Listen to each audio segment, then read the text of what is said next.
Queridos amigos puntuales, ¿cómo les va?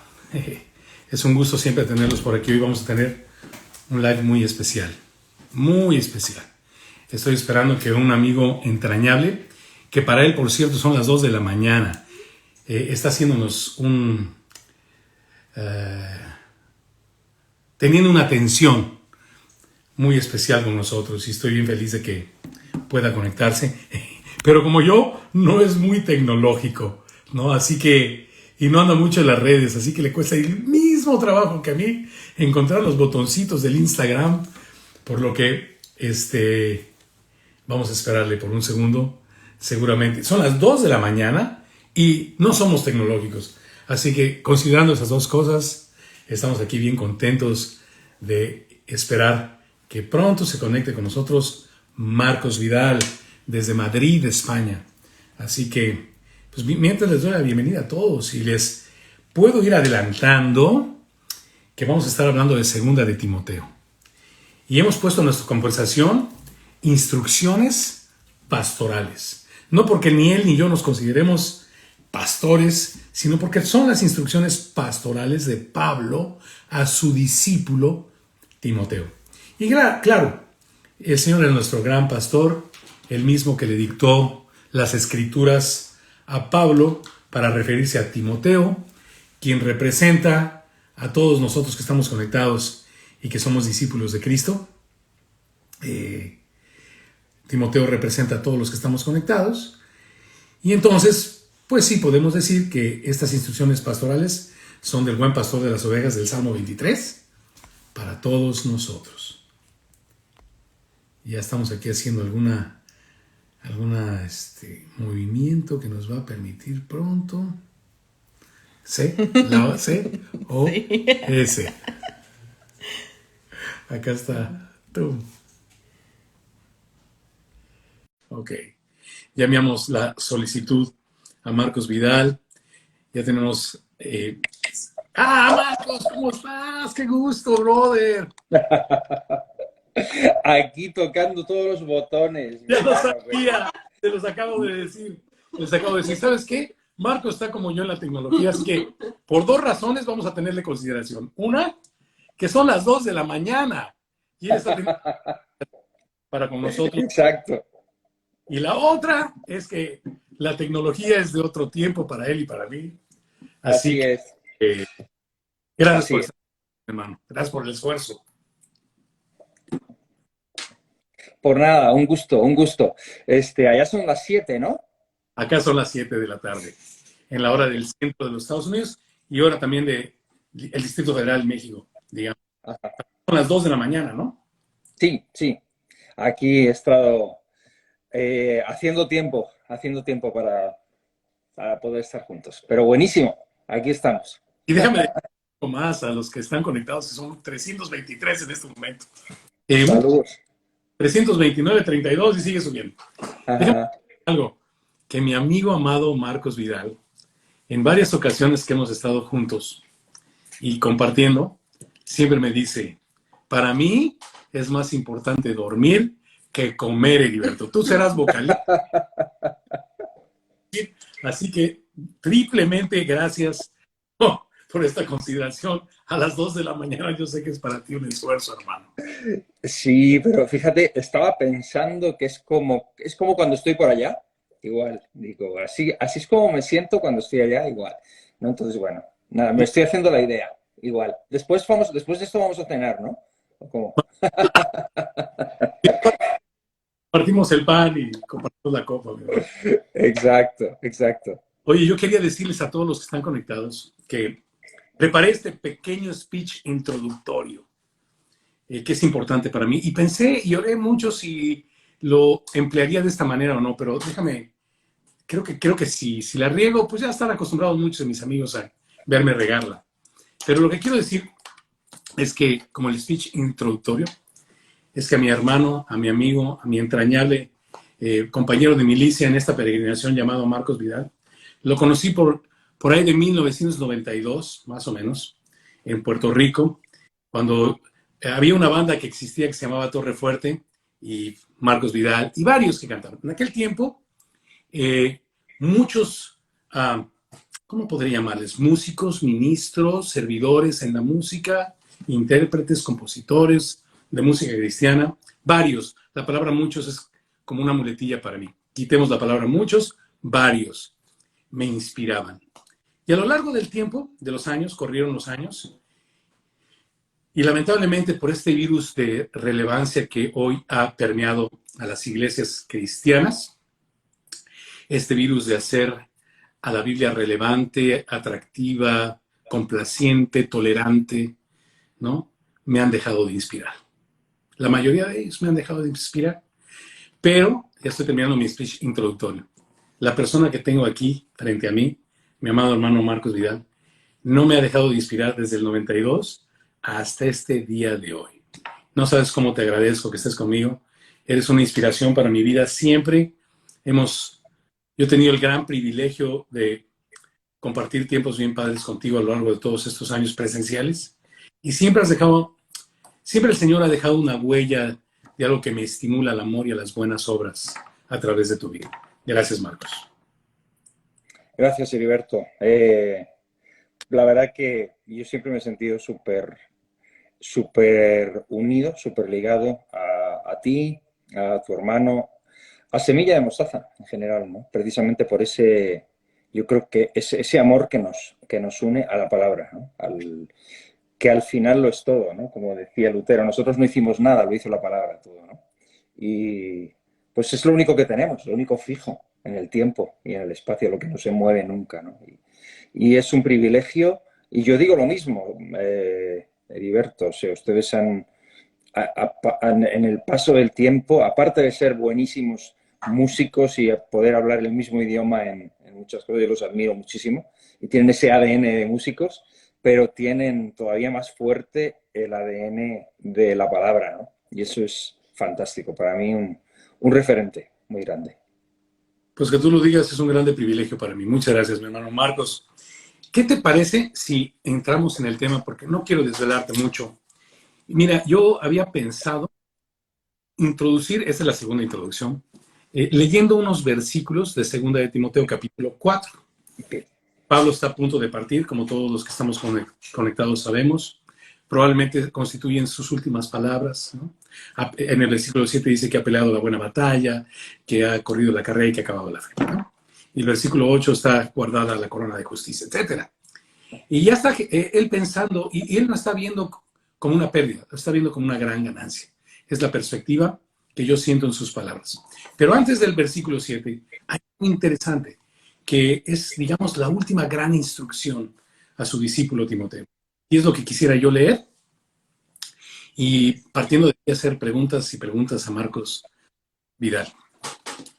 Dice, te encarezco delante de Dios y del Señor Jesucristo, que juzgará a los vivos y a los muertos en su manifestación y en su reino, que prediques la palabra, que instes a tiempo y fuera de tiempo, redarguye, reprende, exhorta con toda paciencia y doctrina, porque vendrá tiempo cuando no sufrirán la sana doctrina, sino que teniendo comezón de oír, se amontonarán maestros conforme a sus propias concupiscencias y apartarán de la verdad el oído y se volverán a las fábulas.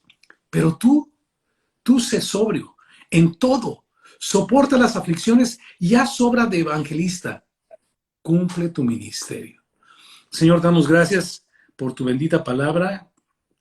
Gracias por, como dijera también el apóstol Pablo en la primera carta, Señor, te damos gracias por habernos tenido por fieles de ponernos en el ministerio habiendo sido lo que fuimos, Señor. Pero tu gracia fue mucho más abundante con la fe y el amor que es en Cristo Jesús. Palabra fiel y digna de ser recibida por todos que tú viniste al mundo, Señor, para salvar a los pecadores, de los cuales confesamos, mi amado hermano Marcos Vidal y yo, que somos de los primeros.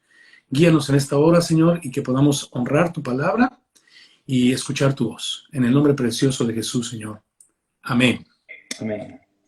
Yo le mandé a mi hermano Marcos Vidal un cuestionario de preguntas que yo quería hacerle. Estuvimos estudiando en Semilla, Marcos, en este último año, estas cartas de Timoteo, y fueron una revolución para mi vida. Y quisiera que nos dieras tus puntos de vista, tus insights al respecto de algunas cosas que ya te envié. Déjame leer, pues, la primera pregunta, ¿no? Si leemos Segunda de Timoteo, del capítulo 1, versículos 5 y 6, podemos darnos cuenta que Pablo era testigo de una fe no fingida que había en Timoteo, ¿no? Y me encanta que le aconseja, no le ordena ni le impone. Le da un consejo valiéndose de su fe no fingida. Y el consejo es que avive el fuego del don que hay en él. O sea, Pablo veía que había un don verdadero y no fingido y le dio un consejo. Así que considerando lo anterior, ¿cómo dices tú, cómo piensas tú, Marcos Vidal, cómo se debe avivar el fuego del don de Dios cuando lo hay en nosotros? Pues yo creo que la respuesta a eso no es tan misteriosa como a veces queremos pensar, ¿no? Yo creo que es mucho más natural, y Pablo habla del fuego aquí y ahora, precisamente en estos días que tuvimos aquí mucha nieve, pues estuvimos encendiendo fuegos, ¿no? Y pues cuando uno enciende fuego, pues uno se da cuenta lo fácil que resulta que un fuego se apague. Lo, lo, lo trabajo, o sea que para que un fuego continúe encendido, uno tiene que estar muy pendiente. Es tan fácil como olvidarse, o sea, como nada más dejarlo ahí y ya quedarse como que dormidito. No, el fuego si uno no lo cuida y si uno no lo alimenta, el fuego se va a apagar, ¿no? Entonces tiene uno que estar echándole leña constantemente, tiene uno que estar removiéndolo, tiene uno que estar pendiente y no dejar que se apague. Es decir, no estar a la espera, ¿no? No estar ahí como, pues mirando a las nubes, ¿no?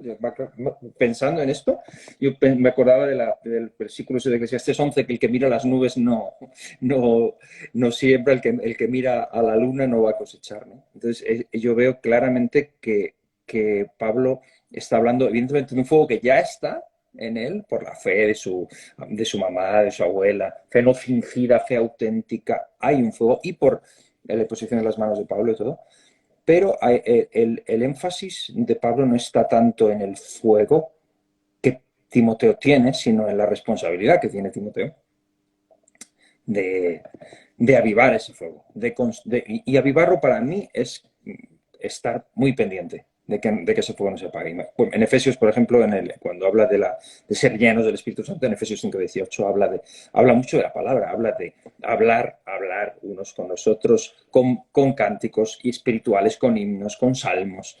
Yo creo que lo que decíamos antes de ese apego a la palabra y ese estar constantemente compartiéndola, es estar constantemente pendiente de ella, estar constantemente reavivándola, sacándola, alimentándola, retroalimentándonos con ella, es algo que mantiene el fuego encendido. Y yo creo que no hay mucho más misterio. Yo creo que no hay mucho más misterio a eso. Es una responsabilidad cultivar la palabra, echarle leña cada vez más, porque si no, pues es, como decíamos, ¿no? Con los años, pues uno se acomoda a técnicas que van funcionando más o menos y uno se siente a gusto, pero el fuego se va apagando, ¿no? Muchas gracias, Marcos. Así que este fuego debe ser avivado a través de permanecer en la palabra de Dios, ¿no? O sea, Juan 6:63 dice, habla de una fe objetiva, no tan subjetiva, ¿no? Uh-huh. La carne o el esfuerzo de la carne para nada aprovecha, el espíritu es el que da vida. Mis son espíritu y son vida. Y recuerdo también Juan 14, creo que es por ahí del 23, donde dice, el que tiene mis mandamientos y los guardas es el que me ama, ¿no? Uh-huh. Así que es como que fe objetiva, ¿no? Había una Uh-huh. fe objetiva en la vida de Timoteo que había que no descuidar, ¿no? Exacto. Debemos seguir caminando, procurando la palabra de Dios. Otra cosa que me gusta mucho es que Pablo le aconseja, la palabra te aconsejo, ¿no? Me recordó a Jetro, ¿no? Al suegro de Moisés. Cuando creo que es en Génesis 15, le dice que lo vio muy atareado, llevando a cabo el ministerio él, aconsejando a todo el mundo como juez, Ujú. de cada consejo de todo el pueblo, ¿no? Le dijo, oye, necesitas tomar el consejo, pon a gente sobre 50, sobre 100, etcétera. Pero lo que me gusta de Jethro al final, cuando le da este consejo, le dice, considera lo que te digo y Dios te dé entendimiento, ¿no? Ujú. Y eso es lo que yo siento que Pablo le dice a... Me encantó a mí. Creo que un pastor debe aconsejar a sus discípulos, no imponer, ¿no? Porque el gran pastor de las ovejas es el Señor. Y creo que nuestro, eh, nuestra responsabilidad como pastores es llevar a la gente al Señor, ¿no? Sí, Aconsejarle totalmente. que busque al Señor, ¿no? Y que Y fíjate que eso para, a mí me parece, con todo lo fuerte carácter ese que tiene Pablo, me parece que es algo que está, es muy, muy tierno en él. Muy, y me acuerdo cuando, aparte que a él lo trata como a hijo, ¿no? Como a hijo, al que lo aconseja mucho. Y también cuando estabas hablando, me hace acordar a la carta a Filemón, igual, cuando le manda al siervo este, a Onésimo, y me gusta muchísimo ese mismo espíritu, ese mismo approach a Filemón cuando le dice, te ruego que lo acojas, ¿no? Y le dice, aunque yo podría, aunque tengo motivos para decirte que hasta tú te me debes a mí mismo, ¿no? O sea, podría yo exigirte aquí un poco, ¿no? Y le dice, pero más bien te ruego que lo recibas como hermano. Me gusta mucho ese, o sea, no hace uso de esa autoridad ahí, como te impongo, te ordeno y te mando, ¿no? Sí, muy, muy interesante, muy bueno, muy bueno. vamos a la siguiente pregunta, Marcos, tomando en cuenta 2 de Timoteo 1 del 7 al 9. Ujú. Debido a que Dios no nos ha dado espíritu de cobardía, sino de poder, amor y dominio propio, ¿cómo relacionas el no avergonzarme de dar testimonio de nuestro Señor con participar de las aflicciones por el Evangelio según el poder de Dios? ¿Cómo relacionarías estas dos ideas? Ujú.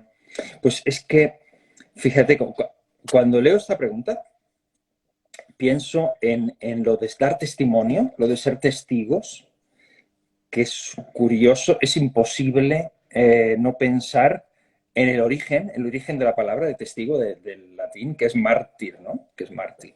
O sea, que ser testigos para ellos implicó ser mártires, implicó darlo todo. O sea, uh, no era solamente creer en el Señor Jesucristo y ser salvos, porque podían haber creído y callarse y creer, porque al final hablar de Cristo les iba a meter en problemas, ¿no? Entonces, pues a mí esto me hace, o sea, ¿cómo se relaciona el no avergonzarse de dar testimonio de nuestro Señor? Fíjate que para nosotros en este año, aquí en nuestra iglesia en Salem, casi siempre, casi todos los años tratamos de agarrar un lema, una idea, ¿no? Entonces, este año nuestro lema es me seréis testigos, de Hechos capítulo 1, versículo 8, me seréis testigos. Y tenemos, es como un pequeño logo de una persona que va portando como un farolito, ¿no? En la oscuridad, como ser testigos de esa luz. Imposible no pensar en la palabra testigo como mártir. Para ellos, o sea, creer en Jesús, la salvación, para ellos no significaba simplemente abrazar una fe y decir, ok, ya la abracé, ya soy salvo, ¿para qué corro? ¿Para qué me preocupo más? ¿Para qué digo nada? Si me voy a meter en líos, si de todas maneras no quieren aceptarlo, pero el impulso era, no, id y predicad, o sea, ir, salir, no es cuestión solo de abrazarlo y de ser transformados, sino de no solo te bendeciré, sino que serás bendición a otros, ¿no? Ese era el llamamiento. Entonces, eso siempre iba a traer aflicciones, siempre iba a traer problemas. Y llega un punto cuando uno se da cuenta de que hablar de Cristo trae problemas y entonces ya empieza uno a aflojar y a avergonzarse, ¿no? Porque uno no quiere padecer el rechazo, uno no quiere padecer, en nuestro caso, el rechazo, a lo mejor, en caso de ellos, la persecución que les costaba la vida, ¿no? Y bueno, yo creo que está súper relacionado. Yo creo que Pablo está hablando a Timoteo en un tiempo, y para nosotros es válido también, ¿no? Pero está hablando en un tiempo en que hablar de Cristo implicaba tener aflicciones. seguro, sí, estaba, y para, él le dice, no te avergüences, sí. No olvidemos también las características de Timoteo, ¿no? Que era un hombre que pues parece ser que tenía, pues era medio apocado o medio tímido, o su enfermedad, y la gente que tenía doctrinas falsas, pues era potente también, ¿no? Eran fuertes en sus argumentos, ¿no? Y Pablo le dice, oye, no te avergüences, incluso, y le dice también a él de mis cadenas, no te avergüences de esto, o sea, da testimonio de Cristo porque sabemos que hay una línea de dolor, pero si quieres ser testigo de Cristo vas a tener que cruzar esa línea de dolor, entrar en vergüenza, oprobio, desprecio. Yo lo veo súper relacionado. Dar testimonio de Cristo tiene que ver con exponerse a la burla, exponerse a la vergüenza, ¿no? Aquí en los Estados Unidos la iglesia evangélica es la iglesia popular, por llamarlo de alguna manera. Es un país fundamentado un poquito más del lado del protestantismo, ¿no? Desde sus inicios. Por lo tanto, aquí hay mucha gente acomodada que piensa, acomodado me refiero que se ha acomodado al punto este de que ser cristiano es un nivel social ¿ah? No obstante, cuando ya entramos a las implicaciones finas del cristianismo, al respecto de los valores a defender, de la vida santa que llevar, ya la gente se resiste más a apreciar, ¿no? Hoy hay un cristianismo muy acomodado, muy light, ¿no? Hoy muy tolerante, muy complaciente. ¿Cómo es en España el día de hoy? Pues esto es muy, fíjate que aquí es más duro, Europa en general creo que es más chocante eh, hablar de Cristo. O sea, yo en Estados Unidos y en Latinoamérica, yo he visto que tú le dices a una persona, Dios te bendiga, y te dice, amén. O sea, aunque no sea creyente. Claro. Esto más normal, pero si aquí dices Dios te bendiga, suena como del siglo pasado o de hace 2 siglos, o sea, te miran como Dios. O sea, Dios no es un concepto en la sociedad, es raro, ¿no? Entonces sí es chocante y sí sabes que te van a mirar raro, ¿no? O sea, sí hay un elemento de vergüenza que el creyente aquí tiene que superar si quiere hablar de Cristo, no es tan natural, ¿no? Pero fíjate que es mucho peor todavía en los países musulmanes. O sea, nosotros tuvimos hace poco la visita de una persona que venía de un país musulmán y hablar de Cristo no era cruzar una línea de vergüenza, era cruzar una línea de riesgo realmente, de riesgo en cuanto a que lo perseguían, a él, a su familia, a su gente allegada, hijos. O sea, sí, ahí estamos hablando o sea, de una sociedad muy hostil al cristianismo, ¿no?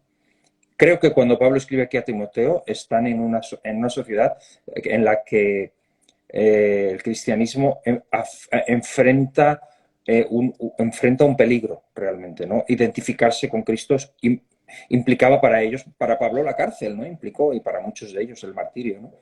Eh, ahí sí que creo yo que tenemos que, aquí en España, ese es el reto, ¿no? Para nosotros ser testigos es como es una invitación constante a que en esta sociedad no podemos callar, no podemos dejar de decir quién es nuestro Señor y cuál es nuestra fe, sabiendo que va a ser chocante. Aquí no es un nivel, en España no es un nivel social, aquí es raro, raro, o sea, gente que está anticuada y extraña, o sea, el protestantismo. Aparte que en España el catolicismo es, digamos, lo que tradicionalmente está ahí, pero el protestantismo nuestra fe cristiana es más de Europa del Norte, Alemania, Reforma, todo eso. Aquí se les llama los protestantes, que es todavía más raro, ¿no? Es como una secta del catolicismo, que es la fe auténtica de nuestros abuelos, ya superada. Pero ustedes son todavía más raros, o sea, protestantes. Entonces es raro, sí, no es un nivel, es una cosa extraña. Así que en España, por ser testigo, se sufre con un estigma social. Los cristianos son vistos como gente retro de la Edad Sí, Media, cosas así. Sí, sí, lo que pasa es que también, como se ha instalado en la sociedad ese espíritu tolerante con todo, con absolutamente todo. O sea, ¿qué es lo que tú crees? Ok, dale. Lo que pasa es que esa tolerancia es un arma de doble filo, ¿no? Porque es una tolerancia de, ok, tú crees lo que quieras, te respeto, pero respétame a mí. Entonces, el cristianismo es intrusivo, porque cuando tú eres cristiano y hablas de Cristo, estás retando al otro a que cambie de vida y eso se considera una agresión. La intrusión. Entonces, eso hace muy difícil aquí hablar de Cristo. Esa es una barrera de dolor y de aflicción que como cristiano tienes que proponerte cruzar. Y sabes que si llevas a Cristo vas a... El único atractivo que tienes es el Evangelio en sí, que te conozcan, que te vean como eres y quieran esa vida también, ¿no? La deseen, ¿no? Entonces eso también obliga a que el cristianismo sea muy auténtico, Exacto. ¿no? Que la sal esté bien saladita, ¿no? Sí, sí, y La que luz. brille, que sea luz. Sí, auténtica luz y auténtica sal. Ese es el reto. Marcos, pasamos a la siguiente pregunta. En el Constitución de Timoteo 1:13, ¿qué significa para ti lo imprescindible de retener la forma de las sanas palabras en las áreas de la fe y el amor que es en Cristo Jesús? ¿Por qué hace Pablo este énfasis? Entendiendo que el fondo de todo el Evangelio, según lo que dice Romanos 11:33 al 36, ¿no? Todo es de Él, por Él. Romanos capítulo 1, Pablo empieza hablando de un Evangelio de Dios que tiene su promesa en las Escrituras, que tiene su tema central en Jesucristo del linaje de David, pero que Ujú. fue resucitado por el Espíritu de santidad, o que fue declarado Hijo de Dios por el Espíritu de santidad, por la resurrección de los muertos. Ese es el tema, ese es el fondo. Pero ¿por qué es tan importante retener la forma? ¿Qué entiendes tú, Marcos, por esta exhortación que a través de Pablo Dios nos hace llegar? Retén la forma de las sanas. ¿Por qué es tan importante eso? Ujú.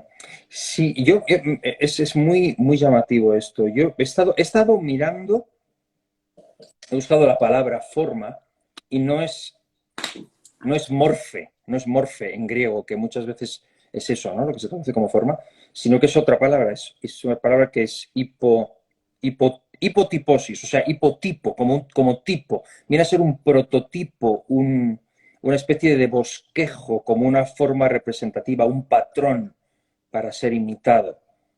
Porque sí, como tú bien dices, está claro que es la palabra, es el evangelio, no hay otro evangelio, pero la forma, ¿no? Es evidente, yo creo que existen muchas formas de vivir el cristianismo, ¿no? O existen muchas formas de hacer ministerio, existen muchas formas de hacer iglesia, o muchas formas de...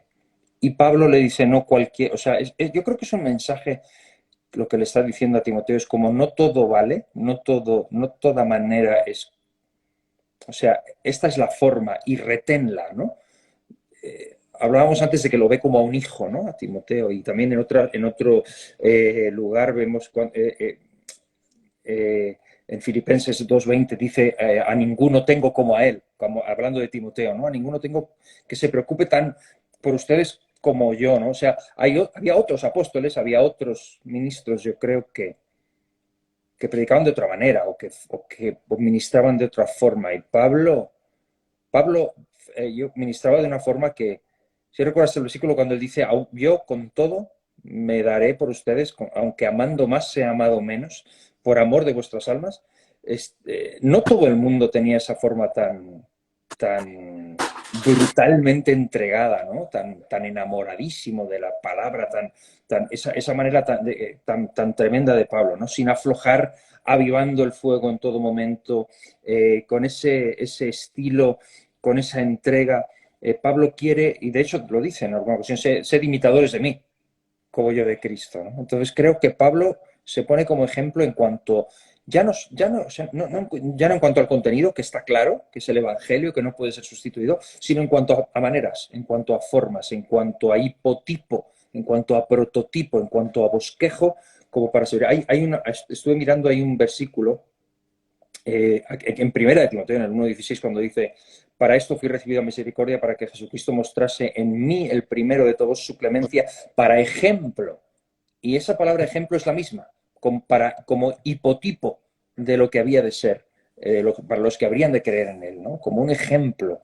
Yo creo que aquí, en este versículo, está hablando de eso, de la forma, de la manera, del ejemplo que él está dando, la manera en que él está haciendo el ministerio. Él pretende que Timoteo no pierda ese ejemplo, que lo siga, que se fije en él y lo haga igual, así como él, ¿no?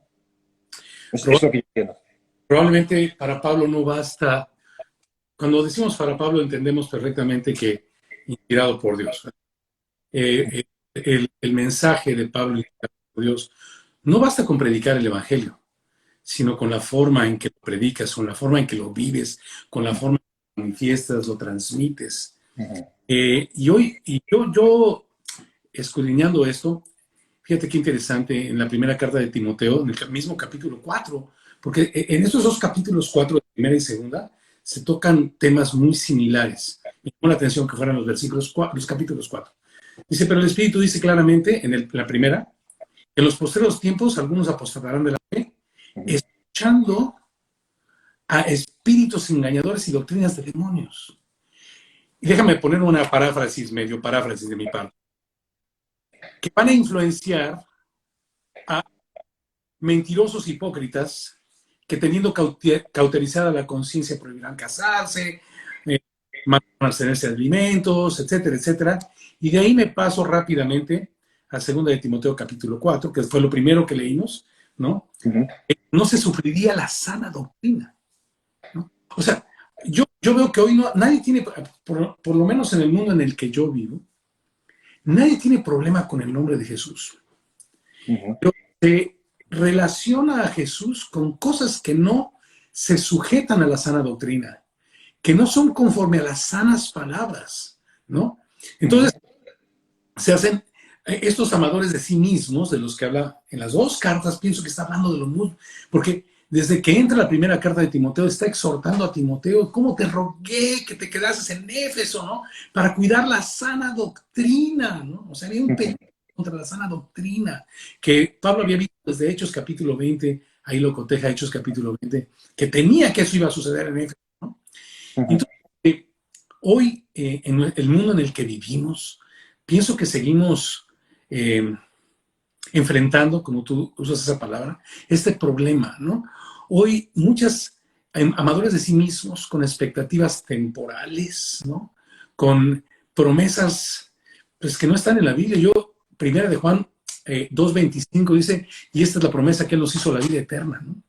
Promesas de la vanidad, la temporalidad, amadores de sí mismos, que su evangelio está soportado en genealogías interminables, llamémosle religiones, fábulas de viejas, que son, o viejas fábulas para que nadie sepa, o van a palabrería, ¿no? O sea, la forma de presentar el evangelio, otra cosa que le dice Pablo, que si el atleta no corre legítimamente, no puede ser coronado. Termino con esto, a ver qué opinas. Así que en la presentación del evangelio, el fin no justifica los medios.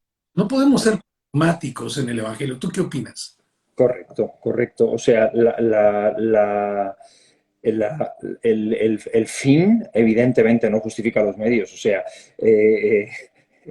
eso que tú dices es muy curioso, que se predica, que nadie tiene problema con el nombre de Jesús, pero se atribuyen cosas o se tratan de, yo creo que se tratan de cristianizar estilos de vida y se trata de justificar con el Evangelio cosas que no están escritas en el Evangelio, ¿no? Y como tú bien dices, que están todas enfocadas en la temporalidad, el bienestar aquí,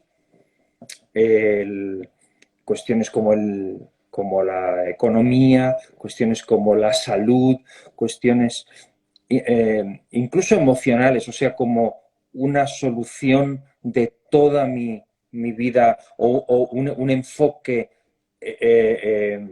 espectacular de mi vida aquí, ¿no? Como si la promesa de Dios fuese para una abundancia tremenda en todos los aspectos en la vida presente, ¿no? y el Evangelio está enfocado en la salvación y la vida eterna, ¿no? Como tú bien dices.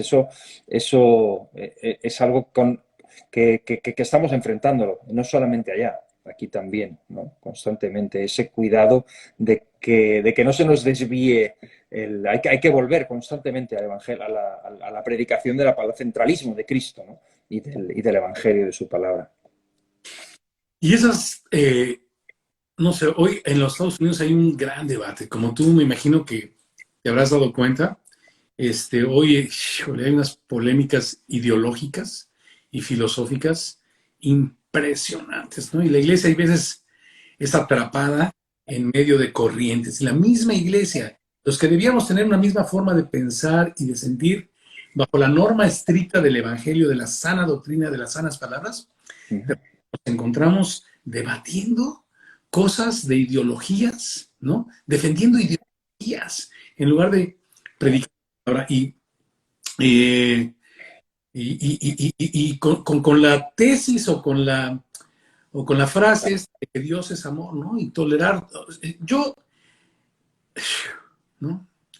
Palabra fiel y digna de ser recibida por absolutamente todos. Y cuando Uh-huh. digo todos, el padricida, el matricida, el homosexual, el adúltero, no hay diferencia. La palabra fiel y digna de ser recibida por cualquier tipo de persona, de sangre, de pecado, de lo que sea, es que Cristo Jesús vino al mundo para salvar a los pecadores, ¿no? Pero hay veces que en estas ideologías, en aras de Dios es amor, seamos tolerantes a todo. Yo me promulgo probablemente de, de abrir las puertas del Evangelio, de no impedir que nadie se acerque a él, pero conforme a las sanas palabras, conforme a la sana doctrina, no queriendo vivir lo que tú quieres en aras de que Dios te tiene que amar como tú quieres. ¿Tú qué opinas? Yo creo hay una diferencia muy grande en hablar del amor de Dios. Yo suelo decir, eh, Dios nos ama como somos, tal y como somos. Dios te ama tal y como eres. Tal y como eres, ven, ¿no? Él te recibe, Él nunca te rechaza, Él siempre te abraza, Él no te excluye. De hecho, esa fue la mayor acusación que Jesús recibió constantemente, ¿no? De que ¿cómo iba a ser hijo de Dios si estaba en compañía? Si él fuera hijo de Dios, sabría quién es esta mujer que le toca los pies, ¿no? Entonces, siempre, fíjate que la persona más santa, lo que más le acusaron es de tener amistades de reputación cuestionable. O sea, cuidado a la gente que se le acerca, ¿no? ¿Cómo es posible que él no rechace a los pecadores, cosa que los fariseos sí hacían, ¿no? Entonces ahí Jesús fue radicalmente diferente. Sin embargo, nunca comprometió su mensaje.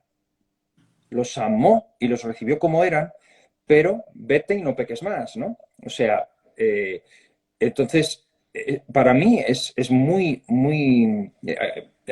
hay que tener muy claro que Dios me ama tanto, me ama como soy, pero me ama tanto que no me quiere dejar como estoy, quiere cambiarme, quiere cambiarme. Y yo creo que hoy, lo que tú decías, el amor de Dios se malentiende y se quiere llevar a un punto en el que me ama como soy y como me ama como soy, no necesito cambiar.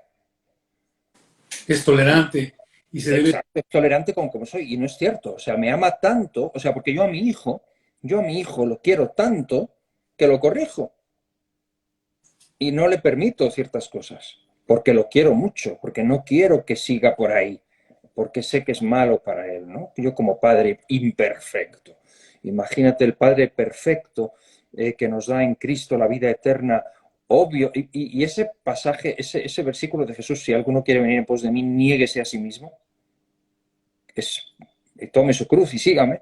No es popular, ese versículo no se predica. Jesús dice claramente, o sea, si alguno quiere venir, Capítulo 10, o claro. sea, no que venga y o sea, tú fíjate que no dice, cuando venga, yo le voy a llevar o yo voy a hacer que él se niegue. No, no. Si alguno quiere, o sea, son como condiciones previas al discipulado. Si alguno quiere venir, venga ya negadito de su casa. O sea, venga, niéguese. O sea, aprenda a decir no a sí mismo. Y para mí, mire, ni el homosexual, ni el parricida, ni el matricida, ni ninguno se tiene que negar a sí mismo más que yo. O sea, yo también me tengo que negar a mí mismo. O sea, yo le digo a la gente que utiliza o trata de utilizar el amor de Dios como excusa para seguir viviendo igual y no cambiar nunca.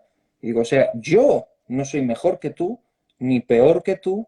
Cuando yo vine a Cristo, yo tengo mis issues, yo tengo mis debilidades y yo me tengo que negar a mí mismo. ¿Quién te crees tú que tú no te tienes que negar? Tú no tienes que cambiar, tú también te tienes que negar. Niégate tú a lo tuyo. Yo me tengo que negar a lo mío por amor de Cristo, ¿no? Si le quiero seguir, tengo que aprender a decir no a mí mismo. Tengo que estar abierto a que Él me cambie.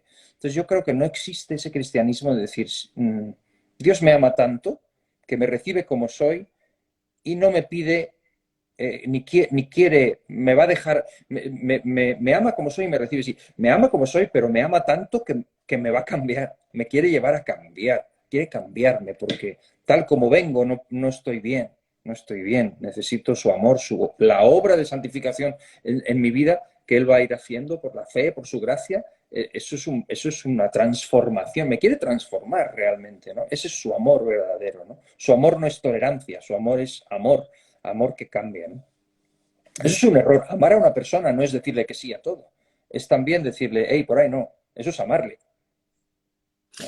Dios no da lo que queremos, sino lo que necesitamos, ¿no? Decirle que sí a todo no va a terminar bien. Y aprendí del pastor Adrian Rogers, no sé si sabes quién es, pastor maravilloso, El amor que vale, Love Worth Finding, se llama su página. Él ya partió con el Señor, pero dejó un legado maravilloso. Él tenía frases como esta, y me encanta esta.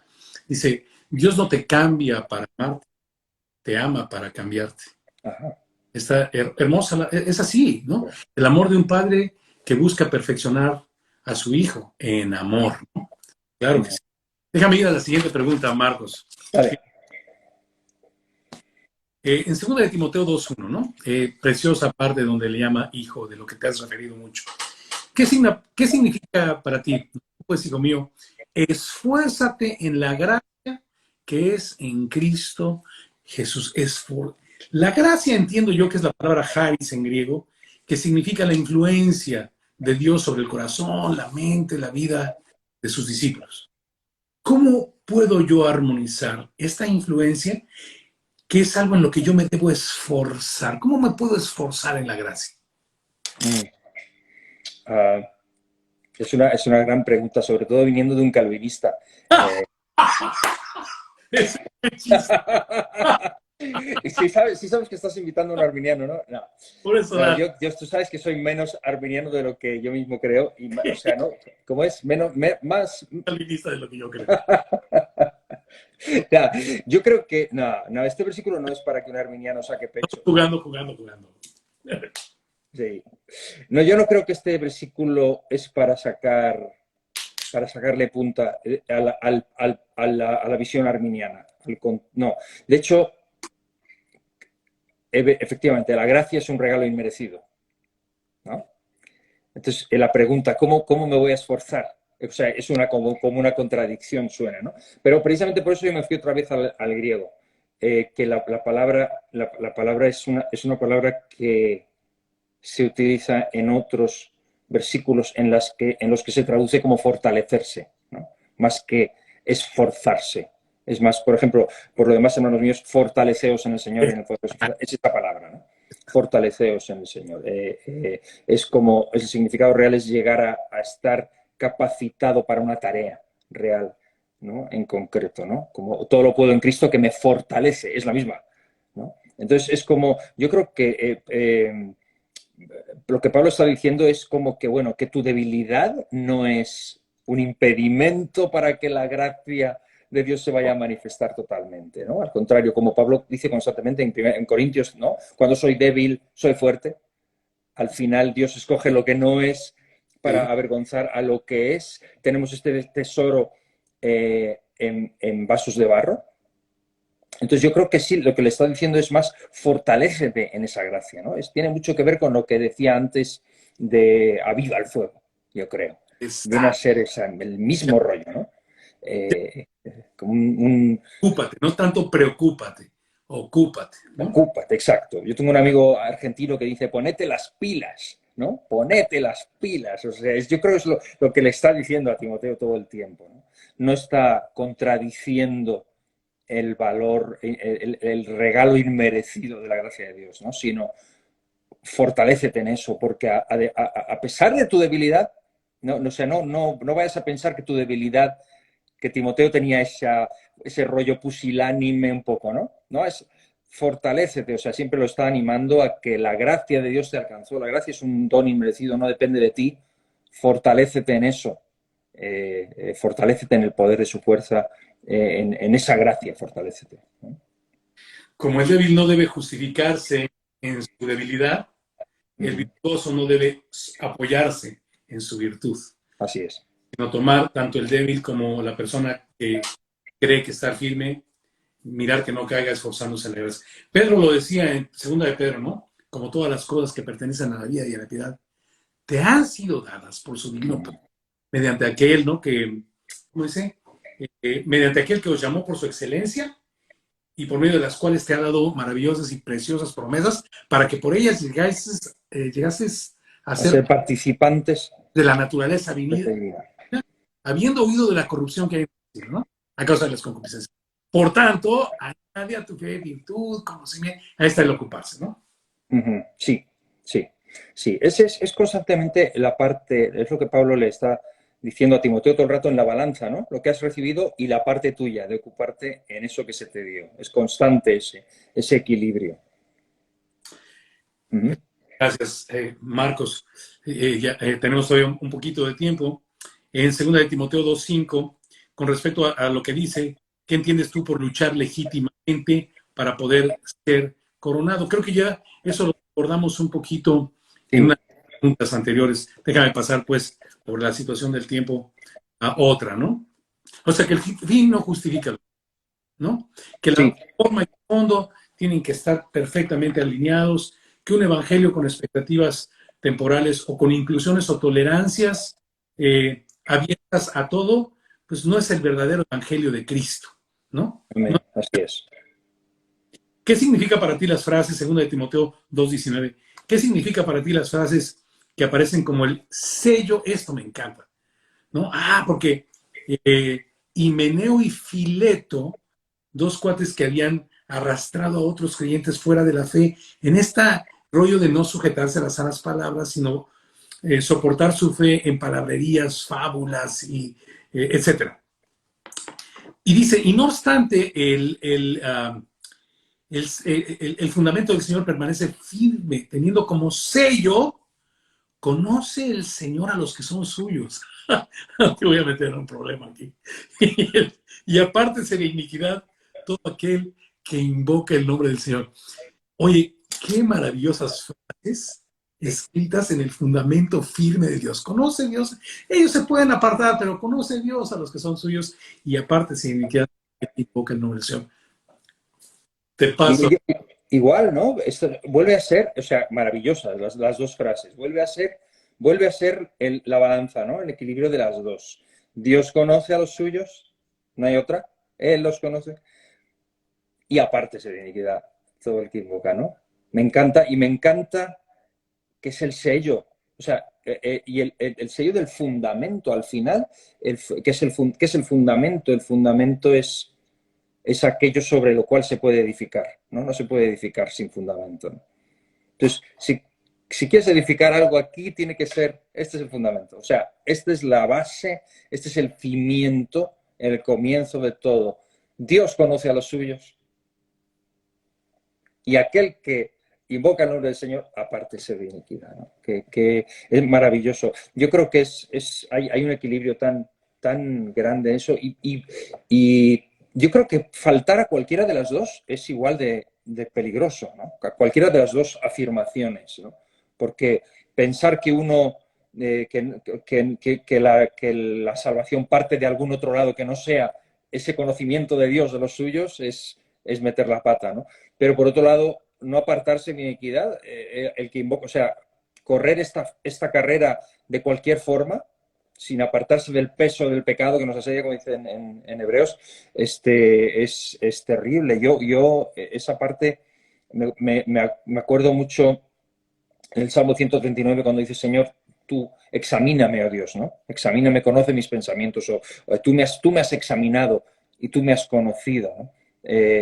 Cómo la responsabilidad del cristiano de esa capacidad de autoexamen constante, de traerse delante del Señor, de de examinarse uno a uno mismo. Qué importante y qué error tan grande de a veces como siervos, grandes siervos de Dios intocables que no pueden ser, que nadie puede decir nada, que no pueden ser examinados. Qué error aislarse, yo creo, aislarse del cuerpo y pensar que uno está por encima, solo en la cumbre, por encima de los demás, sin tener que dar cuentas a nadie, sin tener que ser examinado, ¿no? Qué grande, qué grande. Fíjate que el rey David, yo pienso mucho en el rey David, me encanta, un hombre conforme al corazón de Dios, con esas caídas tan brutales que tuvo, ¿cómo es posible, no? Yo creo que es por el Salmo 51. O sea, yo creo que es por eso. Es porque o sea, cuando Natán viene y le dice, tú eres ese hombre, el tipo de todas las cosas que le pudo haber dicho, que lo fusilen, que lo ahorquen, dijo, pequé contra Jehová, pequé, pequé contra Jehová. Y Natán dijo así, también Jehová remitió tu pecado. O sea, qué grande cuando tú eres conocido por Dios, qué privilegio apartarse, o sea, venir y decir, o sea, si hice mal, no lo haré más. O sea, esto es lo que tengo, es lo que soy. No soy infalible, necesito ser constantemente examinado y constantemente apartarme de iniquidad. Y eso nos purifica y nos mantiene, ¿no? Y esas dos frases son las dos ruedas del carro, ¿no? Las dos ruedas del carro.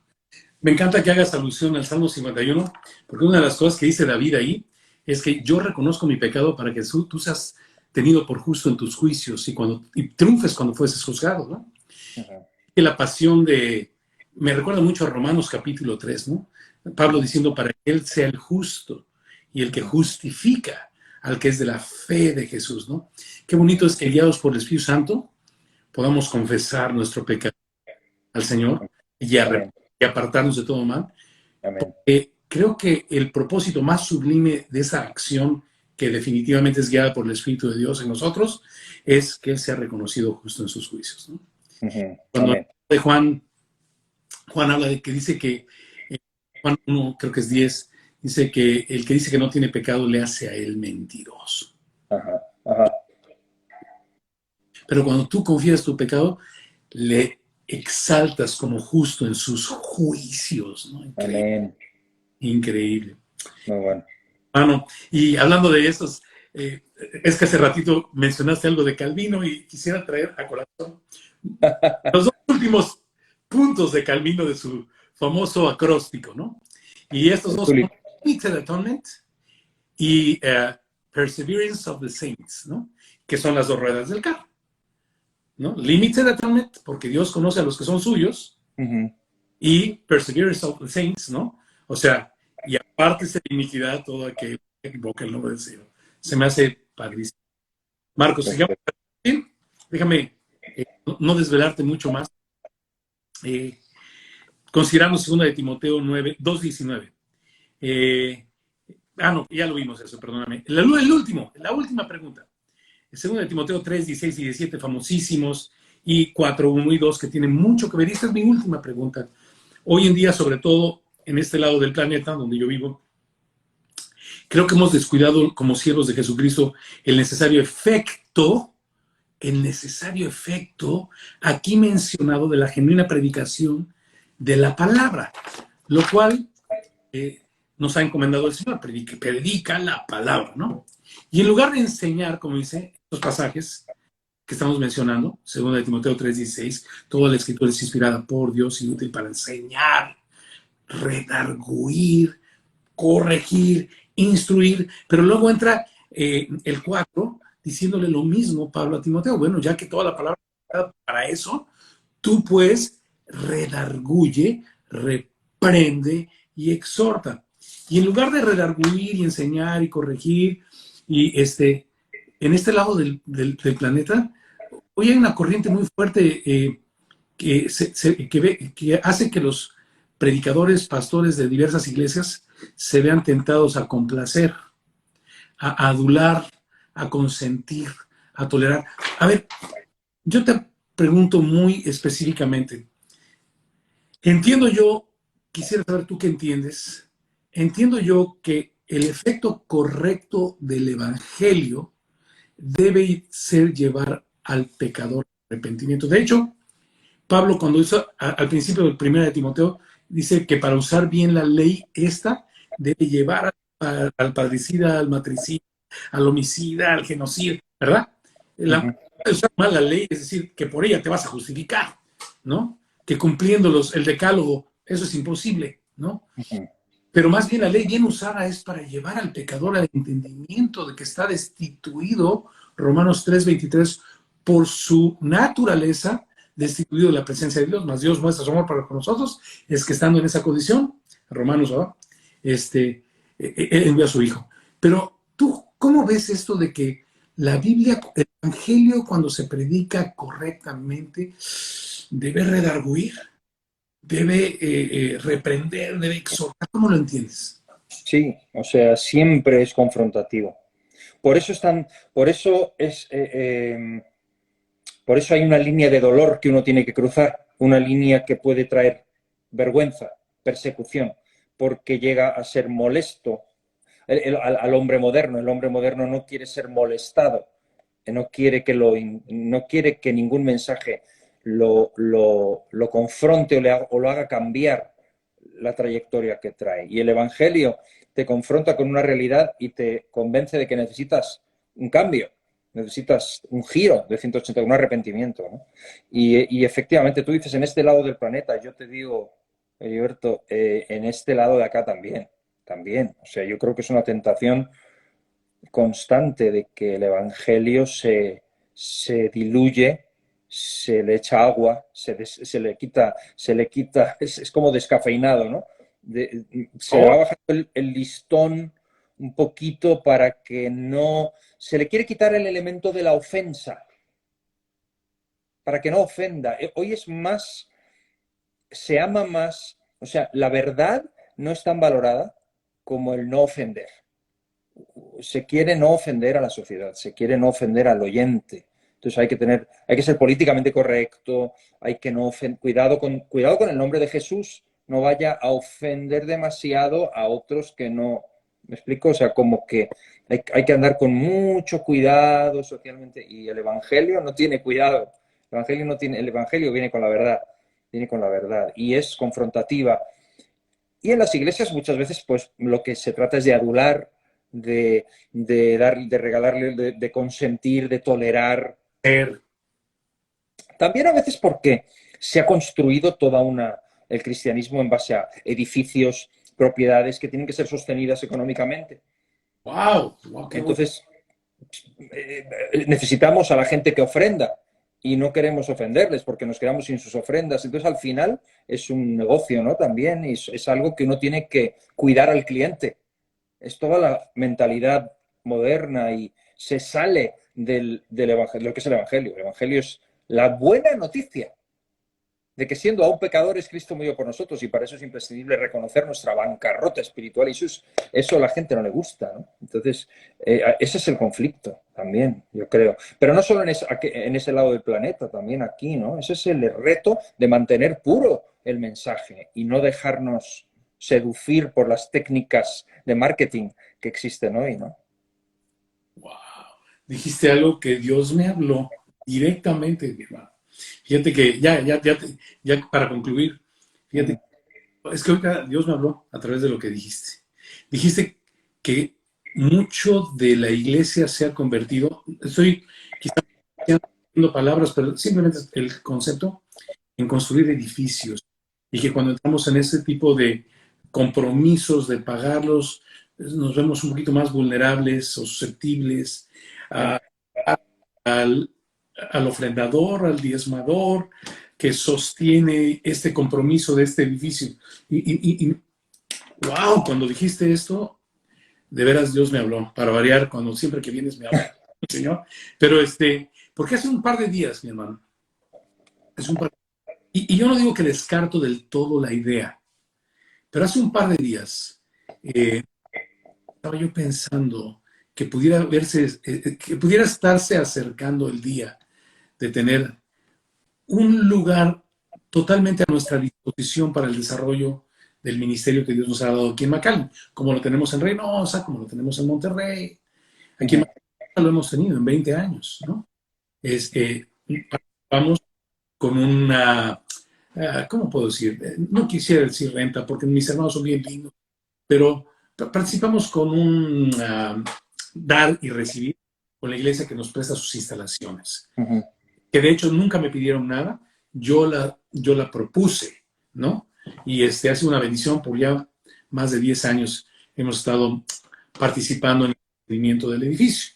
Sin embargo, nosotros no tenemos ninguna autoridad, ni injerencia, ni derechos sobre el uso, ¿no? Y solamente estamos obligados a usarlo las 2 horas del domingo, quizá una media hora antes para preparar el domingo y punto. Antes teníamos, hace 20 años que empezamos un poquito más de libertad, etcétera, pero últimamente, en los últimos años, las personas los pastores que Dios ha traído, tú sabes, la Iglesia Bautista cambia la frecuencia de pastores.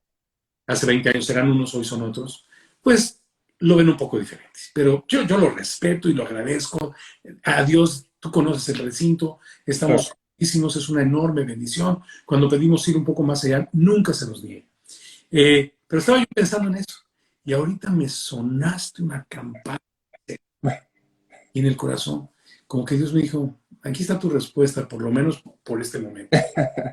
Sí, o sea, es bien importante, ¿no? Los edificios, obvio, uno necesita un lugar para reunirse, eso obvio, ¿no? Pero ojo cuando eso nos está limitando otro tipo, el mensaje, ¿no? Por ejemplo, para no ofender ahí, pero, y digo, yo no lo decía, yo pienso en mí, ¿no? Sobre todo igual, o sea, aquí es igual, o sea, las cosas son carísimas. Las cosas son carísimas. Fíjate que el COVID y todo esto nos está obligando a salir de los edificios y a mantener, imagínate, nos estamos viendo a la distancia a través de las redes. ¿Quién sabe lo que el futuro nos traiga? No lo sé, ¿no? Pero la palabra no va a estar presa, nunca. La palabra no está presa, como decía Pablo, yo puedo estar en prisión, pero la palabra no está presa, ¿no? Ni está presa ni de edificios, ni de dinero, ni de recursos. Al final la palabra es poder, ¿no? Para salvarnos, estemos donde estemos. Así que, bueno, Dios nos ayude. Y este precioso diseño de Hechos 2:41, ¿no? Al 47, ¿no? Y de formando las asambleas o iglesias en las casas. Entonces me saludo a los de la casa de a los de la casa del otro, y como que nos está empujando aquel que tiene soberanía sobre todas las cosas que nos ayudan a bien, a volver a ese principio, ¿no? Vea a las pequeñas asambleas, al acuerdo, ¿no? Etcétera. Pero estamos experimentando tiempos de cambio. Sí. Y bueno, que Dios nos ayude a que sean todos para bien, como dice Romanos 8:28, ¿no? Así es, así es. Y fíjate que hoy hablaba con uno de nuestros pastores y decíamos una cosa de Antonio Machado, un poeta español que dice: caminante no hay camino, se hace camino al andar, ¿no? Creo que estamos en un momento en que no podemos imitar nada porque todo es nuevo. Ahora mismo estamos en una situación tan diferente en la que estamos inventando, se está haciendo camino al andar, ¿no? ¿Quién sabe lo que el Señor va a traer? Lo único que no va a cambiar es su palabra. Eso no va a cambiar. El contenido, ¿no? Eso es inamovible. Oye, si no fuera por Juan Manuel Serrat, este nopalito que tienes enfrente de ti, no sabría quién es Antonio Machado. Poeta. Hermano, muchas gracias. Saludos a tu hermosa familia. Sí. Ojalá que no sea la última vez que nos podemos reunir de esta manera, porque sí, eso enriqueces nuestra fe enormemente. Dios te usa y es para mí siempre un súper agasajo platicar contigo. Igual, Heriberto, eres un hermanazo.